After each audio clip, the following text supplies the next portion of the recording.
శుభ నమస్కారం. ఒక అడవిలో ఒక సింహం తన పిల్లలతో పాటు వెళ్తుంటే అది చిన్న దాని పిల్ల ఒకటి అడవిలో తప్పిపోతుందనమాట. తప్పిపోయి గొర్రెల మందలో కలిసిపోయి వాటితో పాటు పెరిగిపోతుందనమాట. పెరిగేసి కొద్ది పెద్ద అయినాక వాటితో పాటే తినడం, వాటితో పాటు తిరగడం, గడ్డేట మేస్తుంటే ఇది కూడా గడ్డి మేయడం నేర్చుకుందనమాట. దాంతో పాటు పెరిగింది కాబట్టి అది అలవాటు వచ్చేసింది. అయితే ఒకనాడు ఒక సింహం గొర్రెల మందని వేటాడుదామని చూస్తుంటే ఈ గొర్రెల మందతో పాటుగా ఈ సింహం కూడా పారిపోతుందనమాట. అరే నన్ను చూసి సింహం పారిపోతుంది అనేసి దాన్ని అడ్వైట్ చేసి దాన్ని పట్టుకుంటుంది.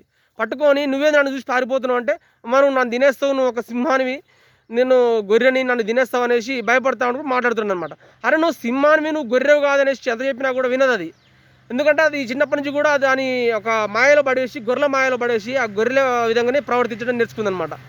అయితే నువ్వు ఎంత చెప్పినా కానీ వినదనమాట. అయితే ఒక్కసారి నువ్వు అనేసి ఒక బావి దగ్గర, చెరువు దగ్గరకు అక్కడ తీసుకెళ్ళి నీళ్ళలో చూపిస్తే, అరే నువ్వు నేను ఒక దగ్గర ఒక లెక్కనే ఉన్నావు, నువ్వు నాకు జూలుంది, నీకు జూలుంది, నువ్వు సింహాన్ని నేను సింహాన్ని అంటే, కాదు నేను ఎంత ఉన్నా నువ్వు ఎన్ని చెప్పినా కానీ నేను వినను, నువ్వు సింహాన్ని నేను గొర్రెనని ఇది మాట్లాడుతుంటాడు అనమాట. అయితే ఇంకో సింహం, ఒక సింహం ఉండేసి ఏం చేస్తుందంటే లాగి ఒకటి పెడుతుంది అనమాట. ఈ సింహాన్ని జూలుని ఎప్పుడైతే ఉంది కదా ఆ జూలుని బట్టి లాగుతుంది అనమాట. ఇది లాగంగానే ఒక్కసారిగా అరుస్తుంది అనమాట. ఏది దాని నిజస్వరూపం ఏదైతే ఉందో, దాని గర్జన ఏదైతే ఉందో, దాని భావజాలం ఏదైతే ఉందో వచ్చేస్తుంది అనమాట.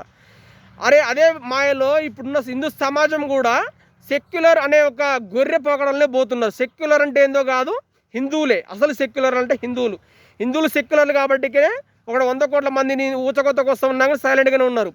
ఒకడు పార్లమెంట్లో జయపాలిస్తానన్నా సపోర్ట్ చేయకుండా ఉన్నారు.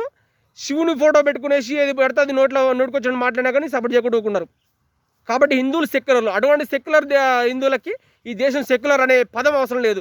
ఇది ఎప్పటికైనా హిందూ దేశంగా మార్చేంత వరకు కూడా ఈ సెక్యులర్ భావజాలం నుంచి హిందువుల సమాజాన్ని బయటకు తీసుకొచ్చేంత వరకు కూడా మా ఈ ప్రయత్నం కొనసాగుతుంది. జై హింద్.